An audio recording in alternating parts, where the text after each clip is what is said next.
वास्तव में सदन के अंदर इंडी गठबंधन का रहा है। Congress, Samajwadi party, TMC, DMK का रहा है। यह पूरी तरीके से एक बार उस दृश्य की ओर ध्यान आकर्षित करता है जो भरी सभा में द्रौपदी का चीरहरण जैसा दृश्य था। आज जब आप मुस्लिम महिलाओं की बात करते हैं, वे तब कहां थे जब साबानो प्रकरण में कांग्रेस की सरकार ने मुस्लिम महिलाओं के अधिकार को पूरी तरह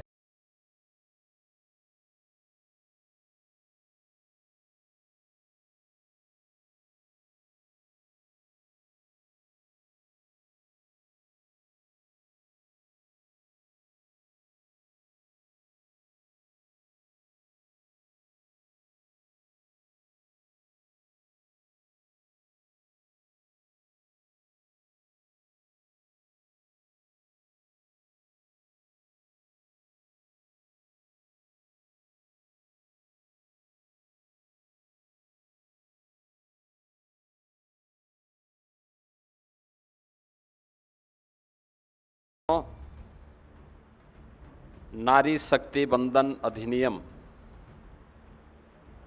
से संबंधित जो संशोधन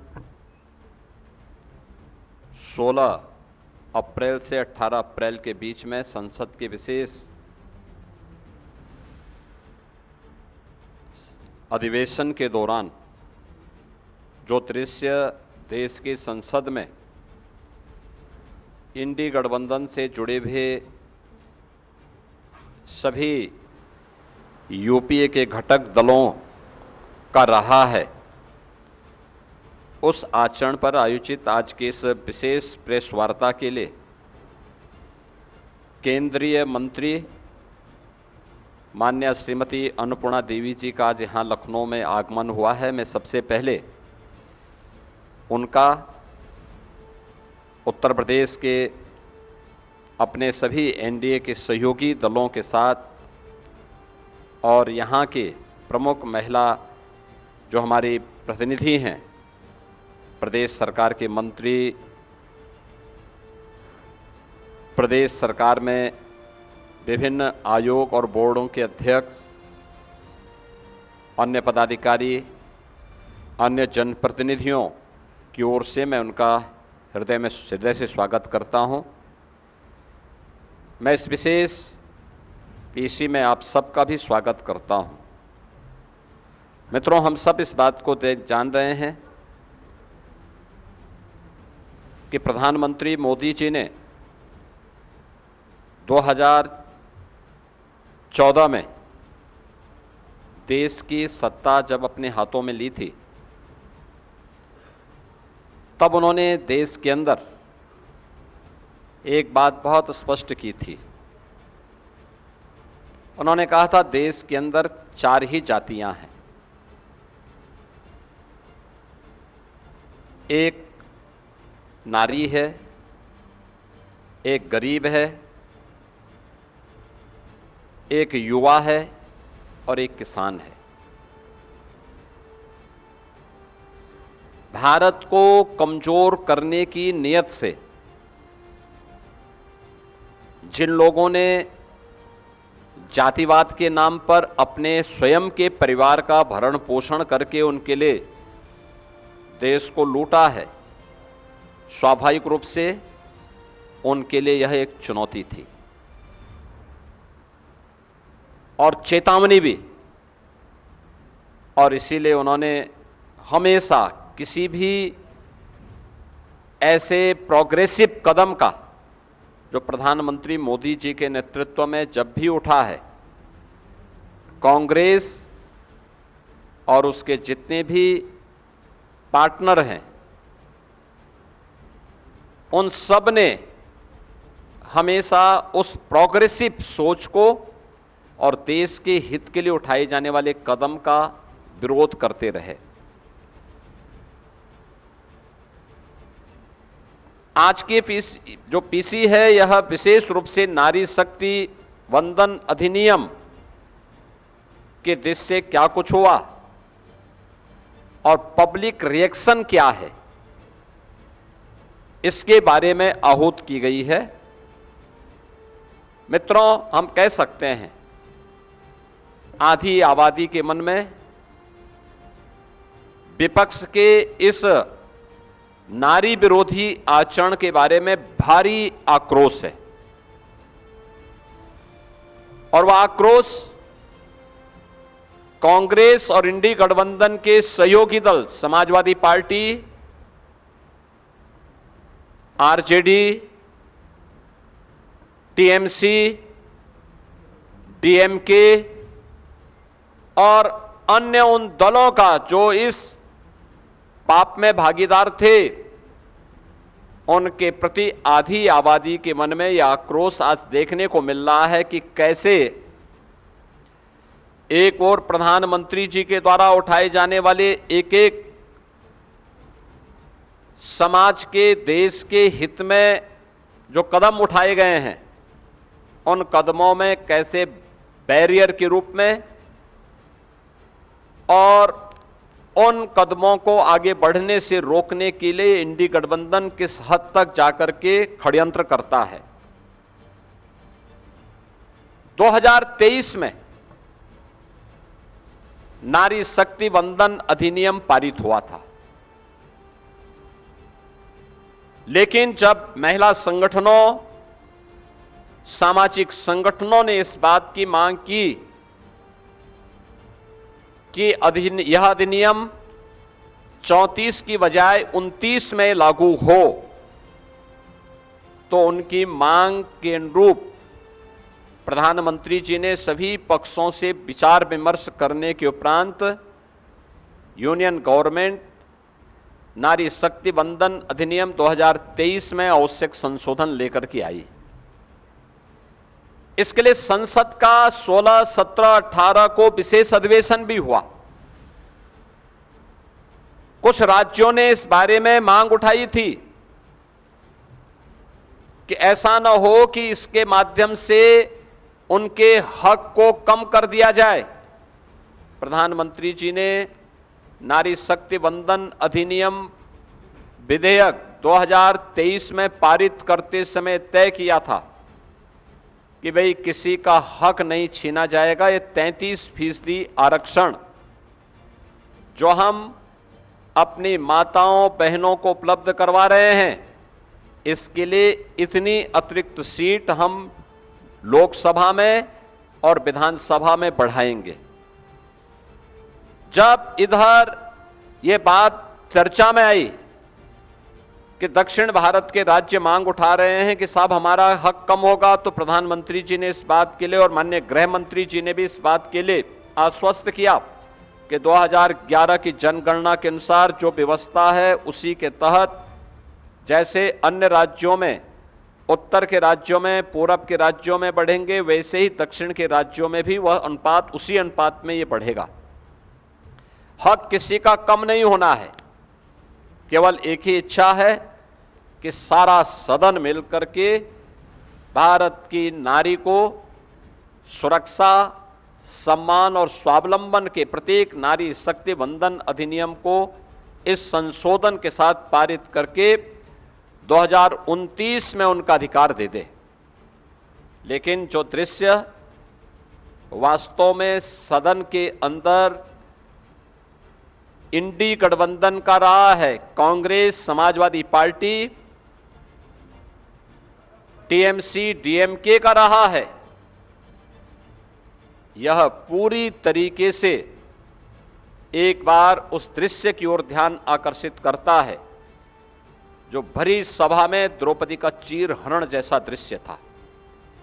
किस प्रकार की टिप्पणी और गैर जिम्मेदाराना टिप्पणियां विपक्ष के द्वारा की गई और किस प्रकार का आचरण किया गया, यह किसी से छुपा हुआ नहीं है। और इसीलिए मैं आज के इस माध्यम से बताना चाहता हूं कि इन सब आश्वासनों के बावजूद सर्वसम्मति से कार्य होता तो स्वाभाविक रूप से पूरे सदन को इसका श्रेय मिलता। नारी को उसका सम्मान, उनकी सुरक्षा और स्वावलंबन के लिए जो कदम उठाए जा रहे थे, ये हक मिलता जो उसका स्वाभाविक अधिकार है। लेकिन इसमें जो बातें की गई, लोगों ने ऐसे मुद्दों को लाने का प्रयास किया, जैसे समाजवादी पार्टी ने उसमें मुद्दा छेड़ा कि इसमें मुस्लिम महिलाओं को आरक्षण क्यों नहीं मिल पा रहा है। देखो, ये संविधान की दुहाई देते हैं, लेकिन बाबा साहब भीमराव अंबेडकर की भावनाओं की प्रतिकूल आचरण इनका यहां पर भी देखने को मिला। याद करिए, जब भारत का संविधान निर्माण हो रहा था, उस समय संविधान निर्माण होते समय भी धर्म के आधार पर आरक्षण देने की मांग उठी थी। सर्वसम्मति से इसका वहां पर सभी पक्षों ने विरोध किया था।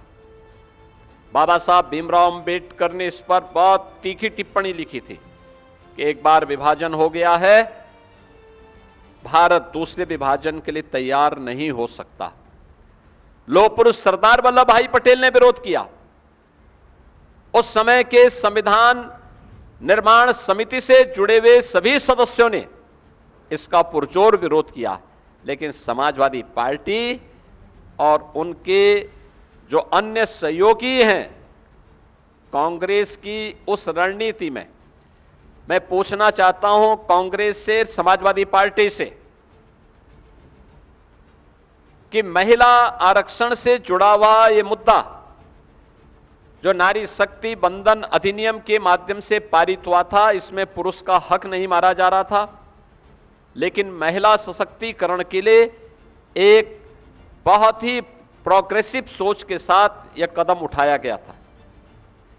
आज जब आप मुस्लिम महिलाओं की बात करते हैं, वे तब कहां थे जब साबानो प्रकरण में कांग्रेस की सरकार ने मुस्लिम महिलाओं के अधिकार को पूरी तरह उन्हें वंचित करने का प्रयास किया।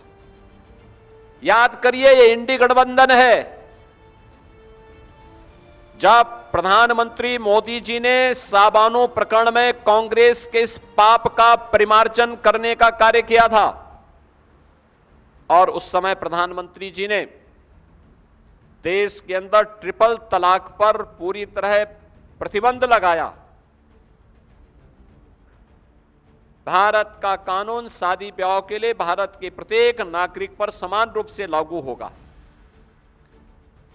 तब ट्रिपल तलाक के खिलाफ बनाए गए कानून का भी कांग्रेस और इंडी गठबंधन के जितने भी अन्य सहयोगी हैं, समाजवादी पार्टी, टीएमसी, डीएमके, इन सब ने तब भी विरोध किया था। यह इनका दोहरे आचरण को प्रदर्शित करता है। ऐसा नहीं कि इन लोगों को देश के अंदर सत्ता में रहने का अधिकार न प्राप्त हुआ हो। आज जो लोग महिलाओं के हक की बात की दुहाई देते हैं, उनसे पूछा जाना चाहिए, कांग्रेस और इंडी गठबंधन को देश के अंदर सबसे अधिक समय तक शासन करने का अवसर प्राप्त हुआ, सबसे अधिक समय तक। लेकिन जिन चार जातियों का उल्लेख प्रधानमंत्री मोदी जी ने किया, नारी के लिए भारत की आधी आबादी, गरीब के लिए, अन्नदाता किसान के लिए और युवा के लिए, कोई भी अच्छी सोच, अच्छे प्रोग्राम, प्रोग्रेसिव सोच को कभी भी इंडी गठबंधन कभी भी आगे नहीं बढ़ा पाया, कभी नहीं आगे बढ़ाया। प्रधानमंत्री मोदी जी जब देश के अंदर 2014 में उन्होंने सत्ता संभाली थी, इसके बाद उन्होंने प्रत्येक तबके के लिए जो कार्य आगे बढ़ाए, बिना भेदभाव के, स्लोगन व्यक्ति, जाति, मत और मजहब नहीं था, क्षेत्र और भाषा नहीं थी, मुद्दा था सबका साथ, सबका विकास, सबका प्रयास और सबका विश्वास। इस सब को लेकर के एक साथ चलने की बात थी। सर्वे भवन्तु सुखिनः, सर्वे सन्तु निरामया, इस भाव के साथ उन्होंने अपने कदम को आगे बढ़ाया। नारी शक्ति के लिए किए जाने वाले प्रयास में याद करिए, बेटी बचाओ बेटी पढ़ाओ का पहला प्रस्ताव पारित करते हैं।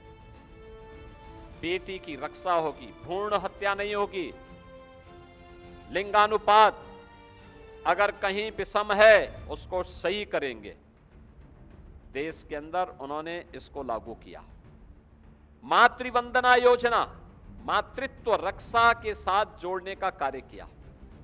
बेटी गर्भ में भी सुरक्षित रहेगी और उसका बाहर आने पर उसका टीकाकरण हो, इसके लिए भी उन्होंने इंद्रधनुष जैसे प्रोग्राम चलाए। परिणाम क्या रहा? मातृ मृत्यु दर और शिशु मृत्यु दर में बेहतरीन रिजल्ट सामने आए। ये कदम प्रधानमंत्री जी के द्वारा उठाए गए उन कदमों का हिस्सा है। बेटी को शिक्षा में अधिकार मिलना चाहिए। जब डबल इंजन की सरकार उत्तर प्रदेश में आई, हम लोगों ने मुख्यमंत्री कन्या सुमंगला योजना चलाई। बेटी पैदा होने के साथ ही उसके नाम पर एक निश्चित धनराशि उसके अकाउंट में जाती है। बेटी 1 वर्ष की होगी, सभी प्रकार के टीकाओं से आच्छादित है, एक निश्चित राशि उसके अकाउंट में जाती है। बेटी पहली क्लास 5 वर्ष की होगी और पहली क्लास में जाएगी, रजिस्ट्रेशन के साथ ही वह निश्चित धनराशि उसके अकाउंट में चली जाती है। बेटी 5वीं पास करके 6ठी में जाएगी, रजिस्ट्रेशन के साथ ही एक निश्चित धनराशि उसके अकाउंट में जाती है। बेटी 8वीं पास करेगी, रजिस्ट्रेशन के साथ ही एक निश्चित धनराशि उसके अकाउंट में जाती है। यानी जन्म लेने से लेकर के हाई स्कूल तक की पढ़ाई और उससे ऊपर की पढ़ाई के लिए 25,000 का पैकेज उस बेटी को उत्तर प्रदेश सरकार की, उत्तर प्रदेश के डबल इंजन की एनडीए की सरकार उपलब्ध करवा रही है। 26 लाख बेटियां वर्तमान में इस योजना से लाभान्वित हो रही हैं। 17 के पहले इस प्रकार की कोई स्कीम यूपी के अंदर नहीं थी। मातृवंदना योजना जो प्रधानमंत्री मातृत्व रक्षा करने के लिए जो स्कीम प्रधानमंत्री जी ने दी, इस स्कीम के अंतर्गत हर वर्ष 500 से 600 करोड़ रुपए उन माताओं को उपलब्ध करवा रहे हैं जो सुरक्षित गर्भ जिनका रहे और आने वाली पीढ़ी सुरक्षित हो, स्वस्थ हो। वह अभियान मजबूती के साथ यूपी के अंदर, देश के अंदर वर्तमान में चल रहा है। याद करिए, महिला सशक्तिकरण के लिए अगर किसी परिवार के पास आवास नहीं है तो सबसे ज्यादा पीड़ित होती है उस परिवार की महिला। किसी परिवार के पास शौचालय नहीं है, सबसे ज्यादा पीड़ित होती है उस परिवार की महिला। जिस परिवार के पास उज्ज्वला योजना का कनेक्शन नहीं था, बरसात में या अन्य सीजन में उस परिवार को भोजन बनाने के लिए न केरोसिन उपलब्ध हो पाता था और न ही ईंधन का कोई उपलब्ध हो पाता था। भीगी हुई लकड़ी में या कोयले में भोजन बनाने के लिए मजबूर होती थी या गोबर के गोईठे में, सूखे हुए गोबर में भोजन बनाने के लिए मजबूर होना पड़ता था। आंखों में आंसू होते थे, लंग्स खराब होता था। पहली बार हुआ देश के अंदर 12 करोड़ परिवारों के लिए एक एक शौचालय बना। इस शौचालय स्वच्छता का तो मानक तय किया ही, नारी गरिमा की रक्षा भी इस शौचालय ने की है प्रधानमंत्री मोदी जी के कारण। तमाम संक्रामक बीमारियां होती थीं, इंसेफ्लाइटिस उनमें से एक है। स्वच्छ भारत मिशन के कारण आज उस बीमारी को हम नियंत्रित करने में सफल हुए। 4 करोड़ गरीबों के लिए एक एक आवास बना। हर नारी अपने बच्चों को और अपने परिवार को एक सुरक्षित छत देने में सफल हो सकती है।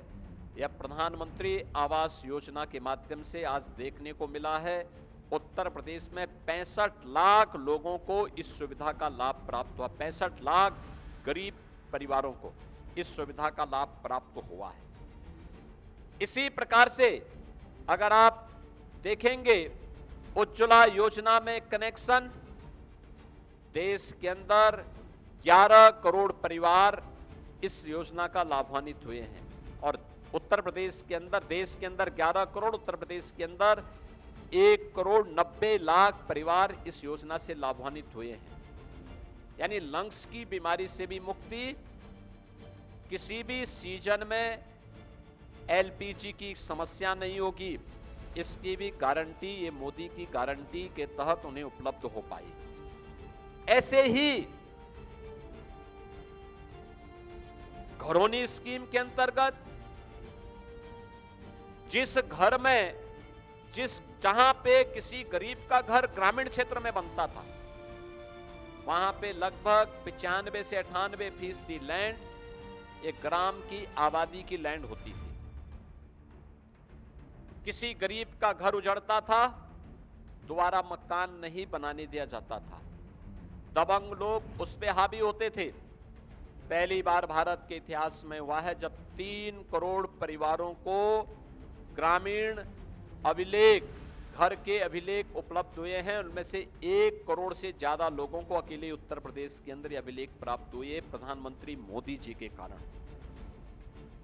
और ये जितने भी घरौनी दिए गए हैं, ये घर की महिला सदस्य के नाम पर दिए गए हैं। याद करिए, देश के अंदर 50 करोड़ लोग आयुष्मान भारत की सुविधा का लाभ प्राप्त कर रहे हैं। उत्तर प्रदेश में 10 करोड़ लोग सीधे सीधे इस योजना का लाभ प्राप्त कर रहे हैं।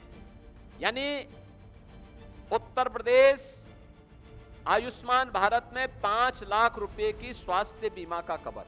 परिवार में कोई बीमार होता था, प्रताड़ित और पीड़ित महिला होती थी, लेकिन वो बेचारी जैसे तैसे कर्जा लेकर के या अपना जेवर गिरवी रख करके पहले की सरकारों में वह उपचार अपने परिवार के सदस्यों की कराती थी। आज 5 लाख का आयुष्मान भारत की गारंटी उसको मोदी जी की गारंटी के रूप में उपचार के लिए उपलब्ध हुआ है। ऐसे ही बेसिक शिक्षा परिषद में यूपी के अंदर 1 करोड़ 90 लाख बच्चों को 2 uniform, bag, book, shoes, socks, sweater, ये सभी उपलब्ध करवाने का कार्य डबल इंजन की सरकार उन्हें उपलब्ध करवा रही है। बेटी शादी योग्य हो गई है। मुख्यमंत्री सामूहिक विवाह योजना में बेटी की शादी के लिए 1 लाख रुपए देंगे। अब तक हम 6 लाख से अधिक बेटियों की शादी इस स्कीम के अंतर्गत कर चुके हैं। निराश्रित महिला पेंशन, वृद्धजनों के लिए, दिव्यांग जनों के लिए मिलने वाली पेंशन, किसी परिवार में दुर्भाग्य से कोई महिला निराश्रित हो जाती है, कोई महिला निराश्रित हो जाती है, बुजुर्ग हो जाती है, कोई पुरसा हाल नहीं था। आज मुझे बताते हुए प्रसन्नता है कि डबल इंजन की सरकार 1 करोड़ 6 लाख से अधिक निराश्रित महिलाओं, वृद्धजनों और दिव्यांग जनों को 12,000 रुपए सालाना पेंशन की सुविधा का लाभ उपलब्ध करवा रही है। यानी ये कदम वे हैं जो डबल इंजन सरकार के द्वारा उठाए गए वे कदम थे नारी गरिमा के लिए, नारी सुरक्षा के लिए, नारी सम्मान के लिए। उत्तर प्रदेश के अंदर पिछले 9 वर्ष के अंदर हम लोगों ने 9 लाख से अधिक सरकारी नौकरी उपलब्ध कराई है, जिनमें लगभग 1.25 लाख केवल बेटियां भर्ती हुई हैं। यूपी पुलिस 1947 से लेकर 2017 तक यूपी पुलिस में महिला कार्मिकों की संख्या मात्र 10,000 थी और आज मुझे बताते हुए प्रसन्नता है कि यूपी पुलिस में महिला कार्मिकों की संख्या वर्तमान में 44,000 से अधिक है। ये संख्या बताती है महिला सुरक्षा, महिला सम्मान और महिला स्वावलंबन के लिए उठाए गए कदम। एसएचजी के माध्यम से प्रदेश में 1 करोड़ से अधिक महिलाएं आज आर्थिक स्वावलंबन के साथ जुड़ी हुई हैं। लखपति दीदी के माध्यम से आज वे आर्थिक स्वावलंबन का लाभ ले रही हैं। बीसी सखी के माध्यम से आज वे आर्थिक स्वावलंबन के साथ जुड़ करके लोगों के लिए प्रेरणा बनी हुई है।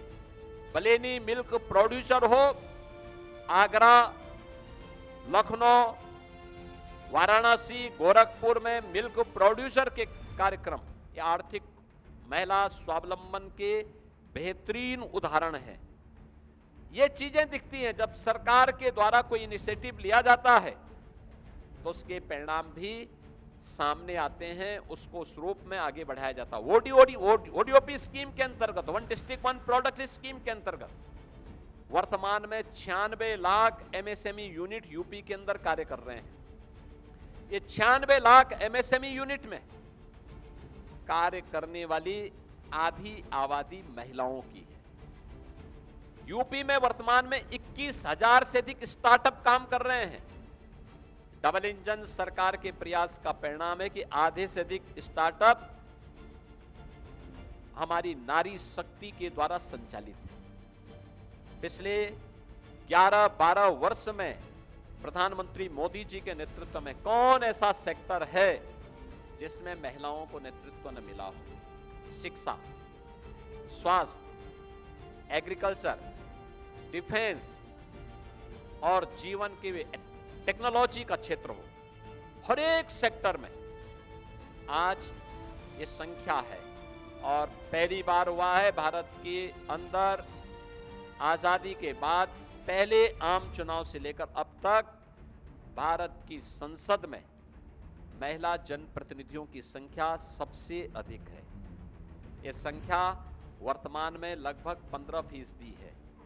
78 महिला एमपी वर्तमान में देश की संसद में है, लेकिन इस संख्या को 33 और 50% तक पहुंचाने के लिए प्रधानमंत्री मोदी जी की एक अभिनव जो प्रयास था,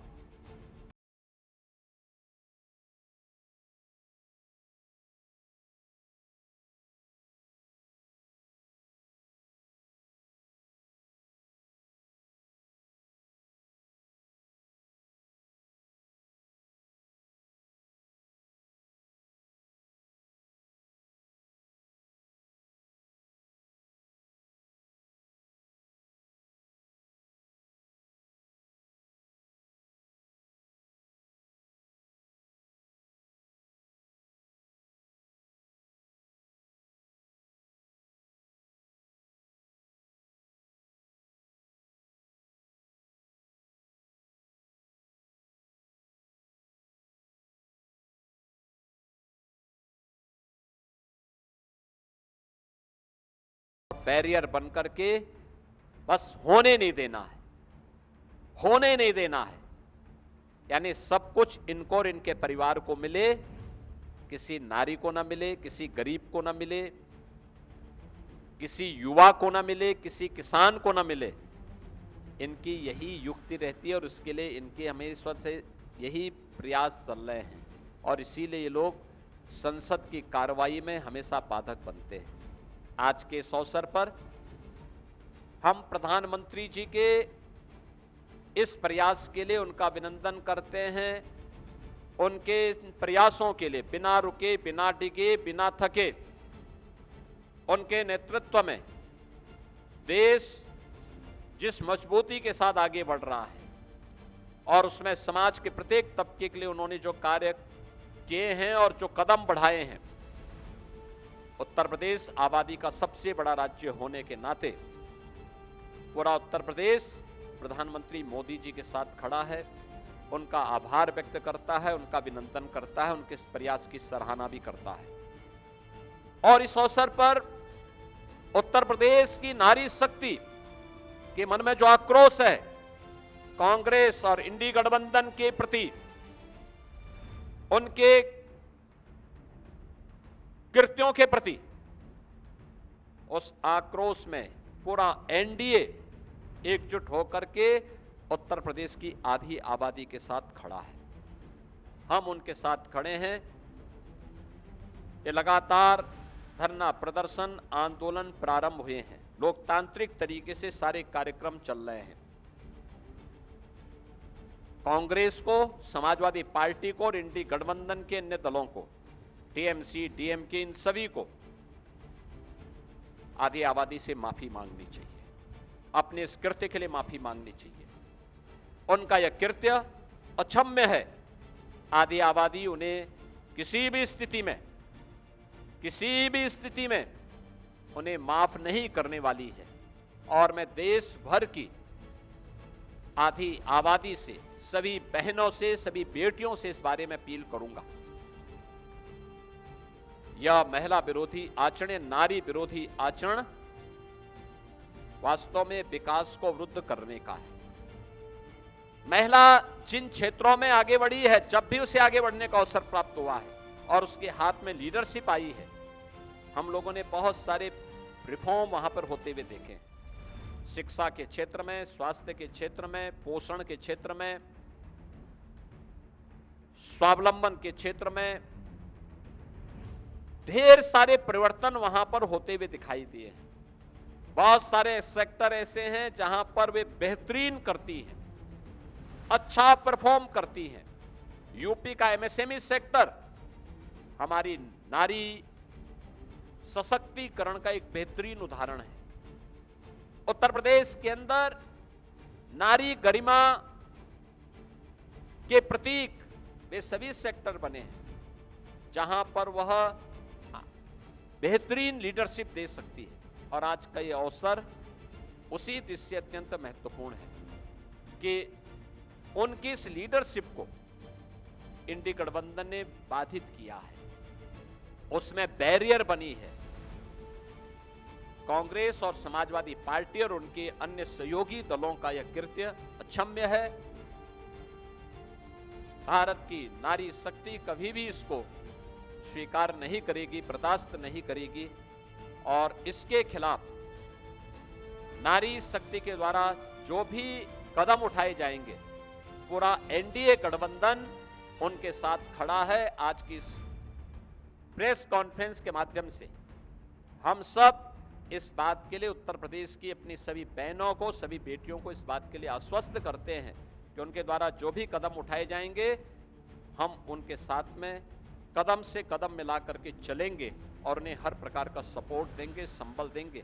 मैं आज के इस अवसर पर, आज की इस विशेष प्रेस कॉन्फ्रेंस में आप सब आए, दिल्ली से अपने व्यस्ततम समय से निकाल करके यहां पर केंद्रीय महिला और बाल विकास विभाग मंत्रालय की मंत्री माननीय अन्नपूर्णा देवी जी यहां पर आई हैं। मैं उनका हृदय से स्वागत करता हूं और विश्वास दिलाता हूं कि कांग्रेस और उनके सहयोगियों के इस प्रकार के कृत्य के खिलाफ नारी शक्ति जो भी कदम उठाएगी, पूरा एनडीए गठबंधन, जिसमें हमारे प्रदेश अध्यक्ष जी भी यहां पर आए हैं, अपना दल है, सुहेलदेव राजभर पार्टी, निषाद पार्टी, राष्ट्रीय लोक दल, ये सभी एनडीए के जितने भी हमारे सहयोगी हैं, सभी लोग आज यहां पर आए हैं।